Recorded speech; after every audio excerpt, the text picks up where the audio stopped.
I go. All right. I am Reverend Brenda, who is here for the first time. If you could raise your hand. Hi. Nice to have you. Thank you. And another one. Thank you.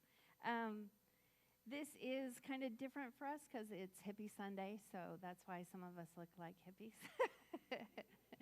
Just to let you know. All right. And today's talk is both and. This talk came because there is a big discussion in the Unity movement, mostly with the ministers, about Unity's identity. And this has been going on for eons, but it came up again last year, about June, and it's ongoing. And through the identity, there is a lot of discussion. People are on one side, other people are on another side. And when I was reading some of the things that people were saying, when I was reading some of the information given about the history of Unity and all that, there have been a lot of people that have been hurt by what has been said, by what has been said. And so it started hurting my heart, not only me, but other ministers. And I put in one of the posts, one of the discussion pages, what about both and? And part of the discussion that's going on is Unity Christian? And it's a huge discussion right now. And I said, what about both and? And both and thinking is a concept that came up for me when I was in ministerial school. It's something that they teach at ministerial school, is both and thinking. And so we'll go through that today and how to lean into both and thinking. It's a concept that is very different, and if you don't understand it right away, that's okay. It took me a long time, and there are still some times that I don't lean into both and. But I have found it very beneficial. So we'll talk about why, we'll talk about either or, and then we'll talk about both and.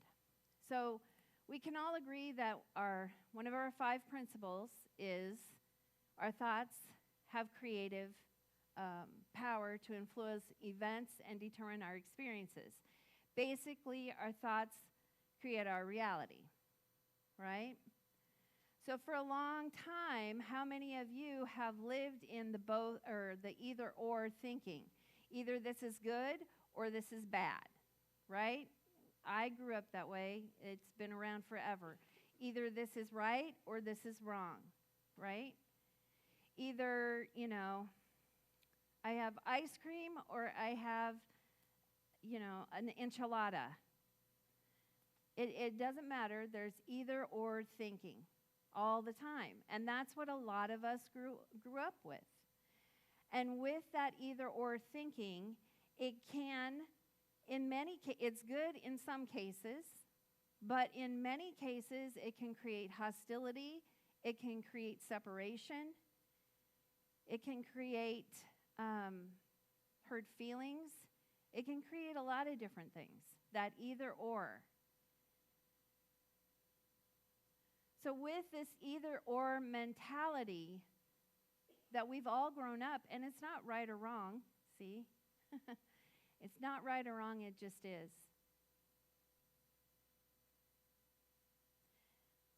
Rumi said, out beyond ideas of wrongdoing and right doing, there is a field. I'll meet you there. So this is the start of that both and thinking. And I tried to look up who came up with the concept, but I went down rabbit holes and I could not find anybody that was attached to this is the person who started it. But there were a lot of articles in Psychology Today regarding it, the both and. There's been books written about it. So it's not like it's a concept that is just brand new. It's just one that probably a lot of us have not heard of.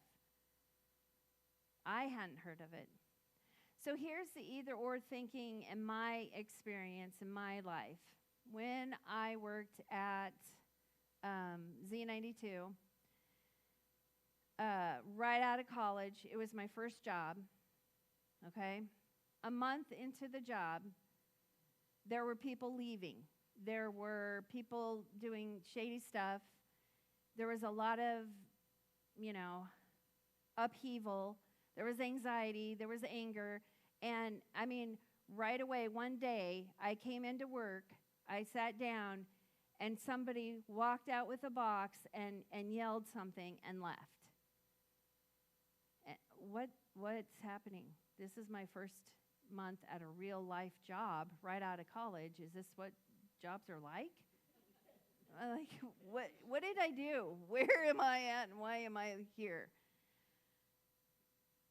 And so, and I had to tell the general manager about something that happened that I knew, that I felt in my body wasn't aligned.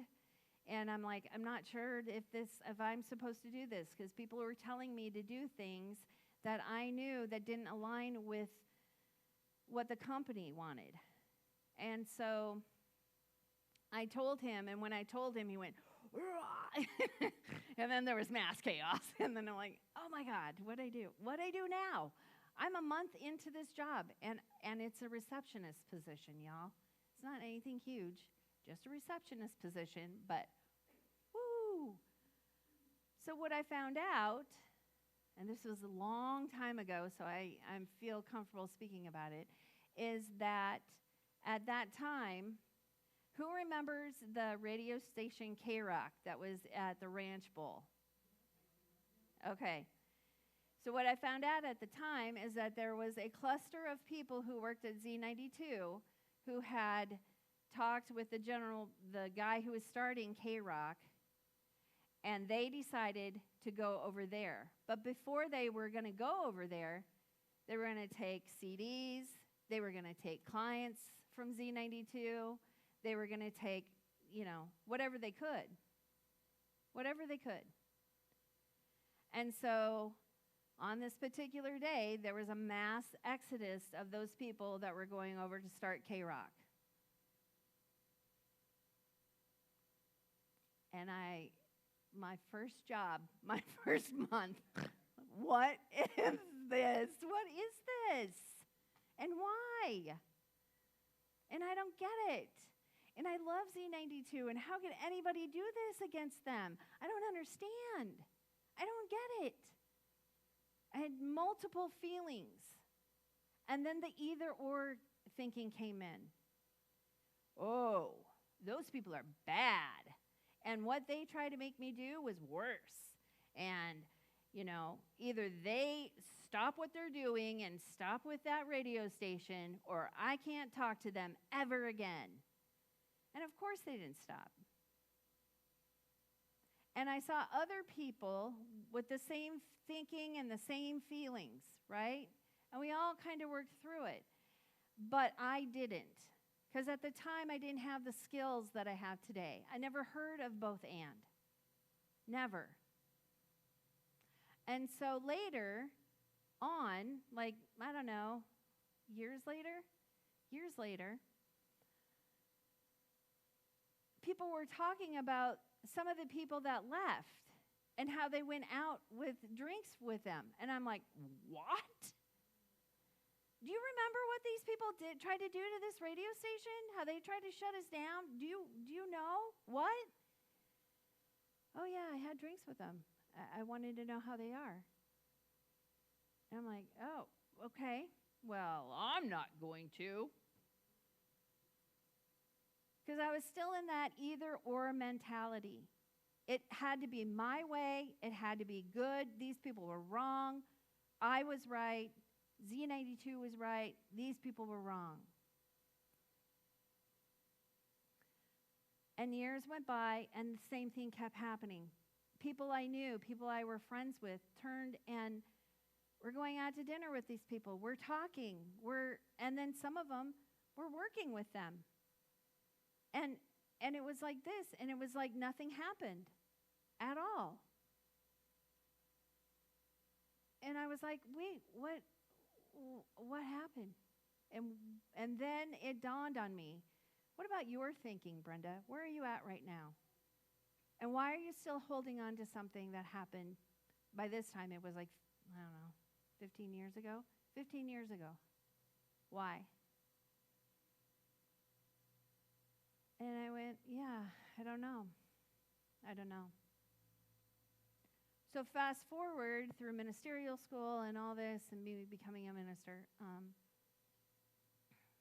I saw one of the people, actually I got invited to a party to their house with a friend. She's like, yeah, there's this party and you want to come?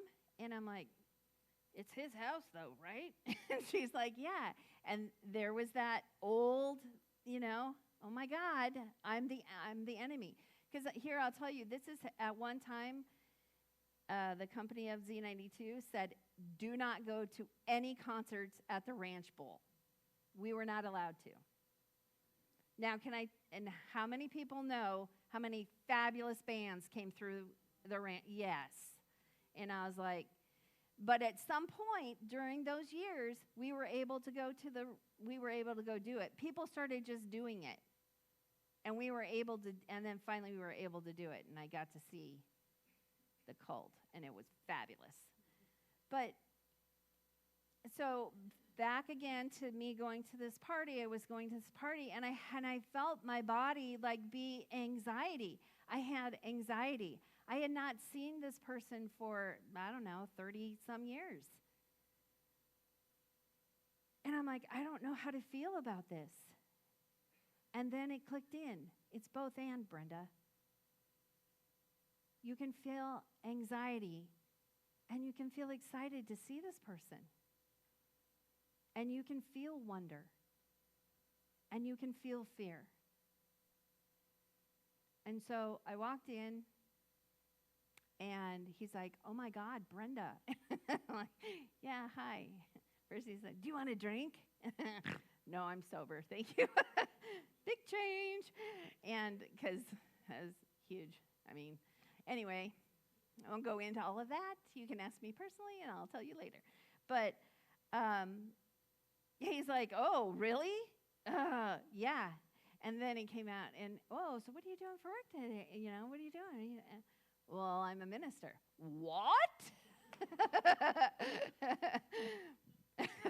Yep. I sure am. And so anyway, that was a whole side conversation. But it was fun. It was fun to see him again. And it was fun to finally put all of that behind me. I had not realized that was still living in me. That animosity, that shame, that fear, that grief, the grief of not ever seeing my friends that went over to the other station. All of that, in one swoop, was gone. Because I let down my either-or thinking, and I got into both and. And it was wonderful. So lean in to both and.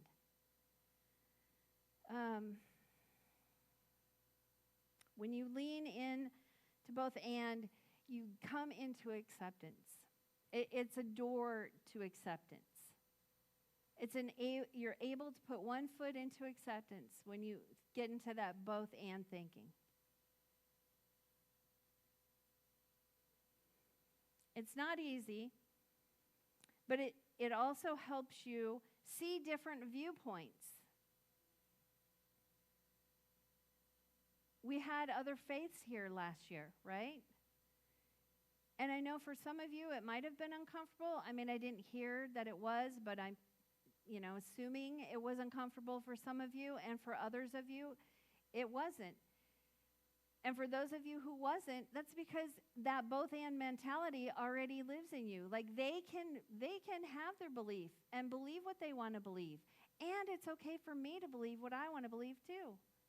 It's all right. because we coexist and we're one. And it's okay. So it opens up your viewpoints. It helps you be empathetic. It helps you with compassion. And it breaks down barriers. Because nobody is the victim and nobody is the one that's doing, the bad thing. It's both and. It's both and. You can have gratitude and you can be ungrateful at the same time. You can have sadness and you can be happy. You can have wonder and you can be stubborn in your thinking and not care. You can have all of it. It's both and. So when you lean into both and, there's a whole different experience out there for you. How do you do that? Some questions you can ask yourself. Can both of these be true? So when you're thinking of something or you have, something in mind, let's say, I know one. Pineapple on pizza. That seems to be a big thing with people, and I'm not really sure why, but it's okay. So can both of these be true, that pineapple belongs on pizza and it's good? Or can it be also true that pineapple should not be on pizza? Can both be true? Right, yes. Now, can I feel multiple things at once? How many of you have felt multiple feelings at once? Right. That's part of the both and. Can I notice what I'm experiencing without judgment? That one's a big one. It's a big one. And again, baby steps. Baby steps. Because you're going to judge yourself. It's just human nature. We judge others, even though we're not supposed to. It's human nature to do it. So if you give yourself grace and say, I see and I'm aware that I'm judging myself or someone else, breathe into it and then go, how can I turn this around? How can I turn this around? How can I see the divinity inside of them? How can I know that God is inside of them? Part of that is because you see it inside of you. When you see it inside of you, you see it inside of yourself and others.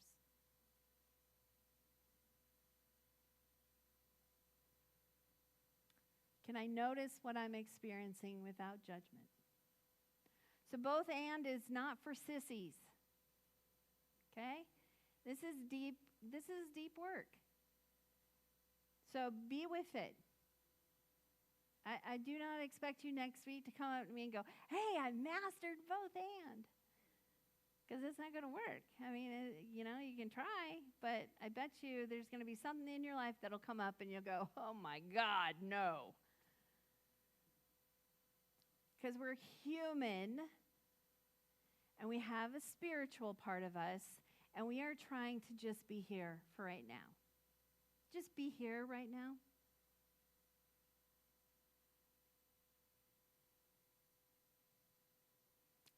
Just be here and lean into both and. And so it is.